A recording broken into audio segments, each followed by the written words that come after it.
lot of weather out there. Rochelle, let's go right to you. You're tracking it for us. Yes, absolutely. And we've been dealing with these showers. They've been scattered so far through the morning hours. Now we're into the second part of today. And of course, we're keeping an eye on a flood watch that has been issued that will continue into this evening for areas mainly along the bay. So that flood risk again going into the evening. We've got the potential for some heavy rain, street and urban flash flooding. So quick rises of that rain, of that water due to the heavy rain. And we're really looking at areas along and east of I-95. So here's a look at first alert radar. You're seeing most of that heavy rain over the bay, some parts of Talbot County as well as Calvert County heading down into St. Mary's County. But we do have a couple of spots in Prince George's as well as Anne Arundel counties looking towards areas around Bowie.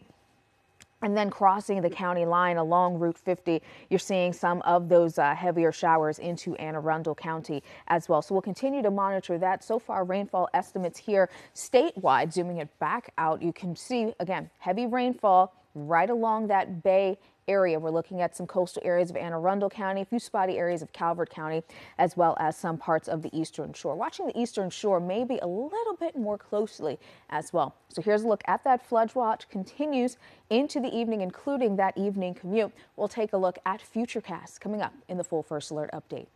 All right, welcome back as we take a live look outside at the WJZ Outback. 79 degrees, but I'm telling you, you could stir that air like soup. It is so thick with moisture, Rochelle. Yeah, it absolutely is. You can cut it with a knife. And unfortunately, we're keeping those types of conditions at least through the next few days, most likely, I think, through most of the upcoming work week. Sorry. I'm so sorry. Here's a look at what else we're watching. We've got that flood watch that's in place that started at 10 a.m. and that is for our Bayside neighborhoods on the Eastern Shore and areas west of the bay. We've got the remnants of what was Tropical Storm Chantal. That's producing our heavy rainfall. The center of circulation may be a little bit hard to see on the radar, but that is pretty close to us, and we're getting a few of those showers. We're getting that tropical moisture right here in Maryland. And we've got daily storm chances for this week as well. So here's a look at that flood watch again. Continues through this evening. Our Eastern Shore neighborhoods, however, they have a few additional hours into the evening and the late tonight with the flood watch in place. We could see isolated rain totals up to 5 inches. And again, we've got that tropical moisture in place. So we know with these types of systems, even just the remnants, we could have those higher rainfall totals setting up. So here's a look at the radar. Most of the heavy rain we've seen has been right along the bay, and we're just now starting to get a few of those heavy showers setting up Dorchester County, Talbot County, and this is continuing to move off to the east. Now we also do have a few lighter rain showers a little farther to the north heading up into Baltimore City, Baltimore County, Harford County. So again, we have that risk for those heavier showers, again, mainly in southern Maryland, but Futurecast wants to bring in a couple of heavier downpours a little farther north, but the bulk of that heavy rain concentrated where we have that flood watch in place. But I won't rule it out north and west of I-95, but those impacts most likely on the lower side. Still a few showers could move through this evening.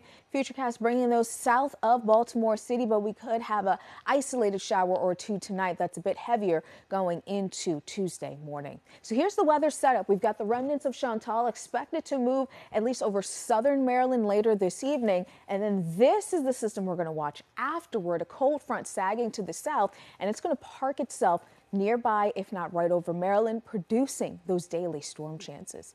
81 degrees right now in Columbia, 82 in Rock Hall, 86 in Easton, 82 in Perry Hall, 87 right now in Thurmont. Muggy meter stays high into the middle of the week, maybe trying to come down just slightly on Wednesday. But with that high level of humidity and high temperatures possibly getting close to 90 degrees, we do have the possibility as well for feels like temperatures today in the mid to upper 90s. We'll take a closer look with the 7-day forecast on those daily rain chances, Denise, in a few minutes. Nothing pretty about this 7-day. No, not at all. We've got chances for rain the next 7 days. At least today we're watching the remnants of Chantal. Alert day due to heavy rain. We could have strong storms during the day tomorrow, and we may need to watch out for strong storms on Wednesday. So cold fronts moving in, and it's going to stall out, meaning it's not going to move very much, and that's going to fire off showers and storms. Hopefully we can get that out of here as soon as possible, but it's going to be at least a few days that it's hanging around.